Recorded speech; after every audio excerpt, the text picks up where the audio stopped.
Welcome back to Fishing with Zian, and we are going to have a reaction video. Virginia DWR just released a new species. And let's get into the video.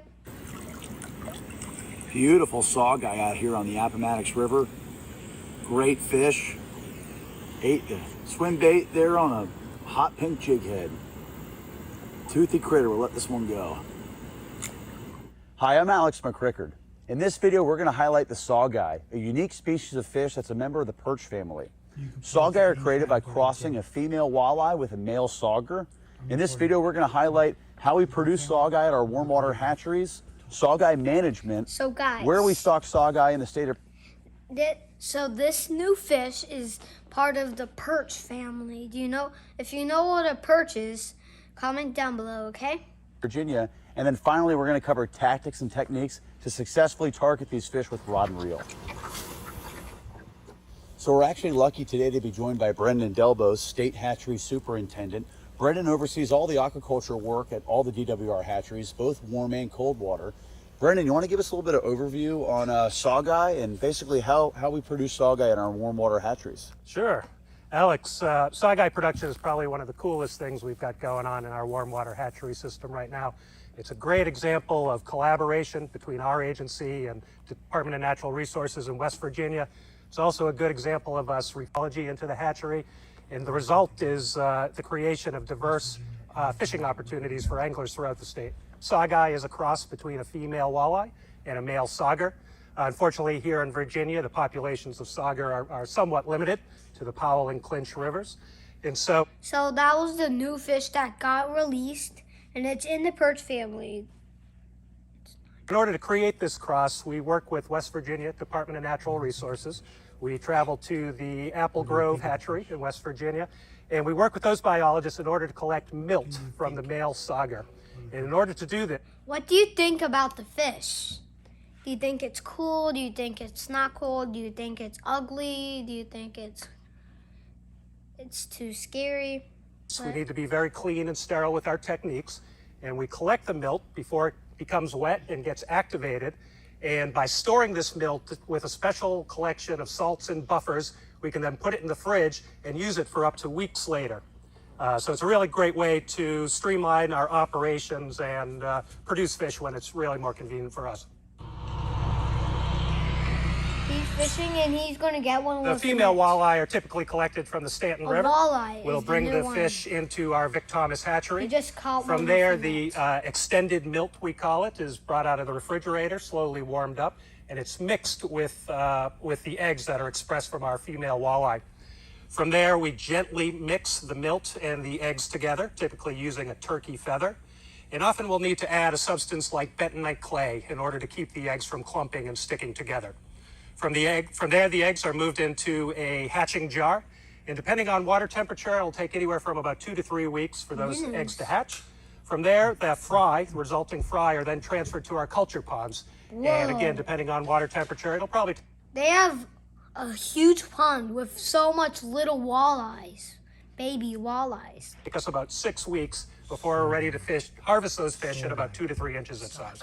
You know, considering all the time and effort and money that we put into producing these fish, we want to do everything we can to maximize their survival. So instead of just pulling up our stocking truck to a boat ramp or maybe to the side of the lake, we do what's called pelagic stocking. So we have a specialized tank located on one of our boats, and we'll strategically stock some of those fish throughout the impoundment.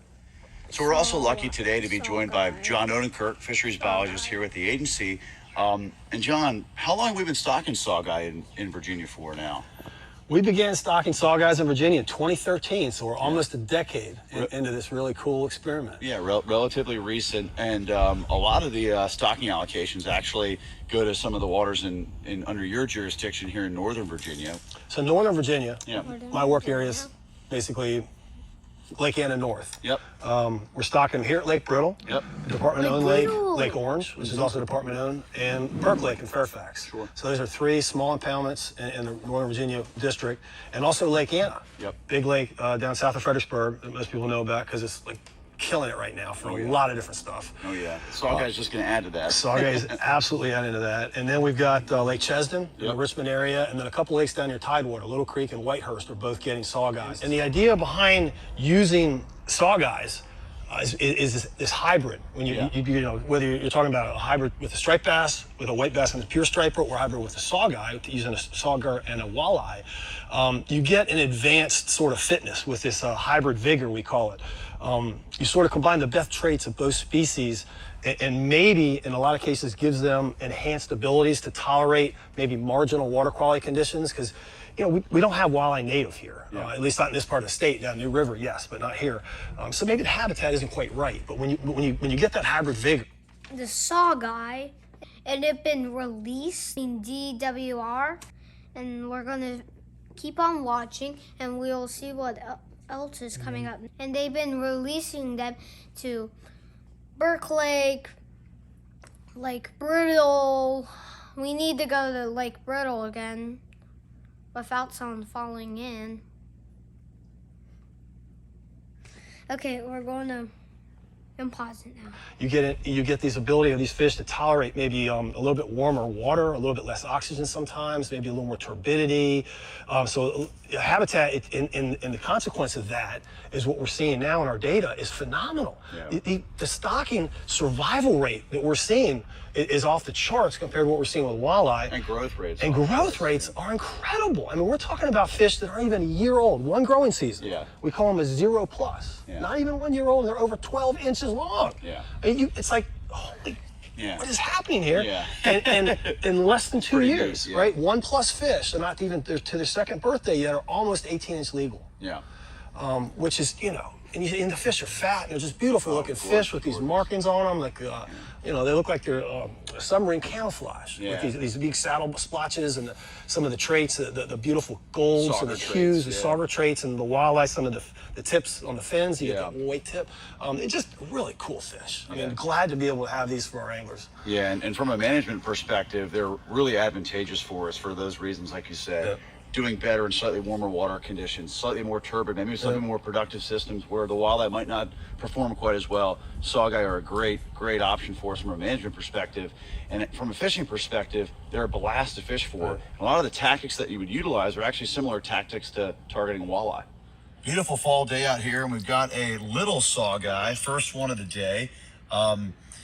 Interesting thing about the Saugeye, they've got these very distinct black saddles, blotchy saddles like a Sauger down their side, and then like a walleye, they'll have a white tip at the base of their tail fin or their caudal fin. The easiest way to really ID these fish, though, is to look at the dorsal fin. The dorsal fin has very distinct black blotchy streaks, oftentimes with 1 to 2 rows of spots towards the base of the dorsal fin, which are some of the key telltale characteristics for the Saugeye. Little fish here, probably only 13, maybe 14 inches, but that might be stretching it. We're gonna let him go here.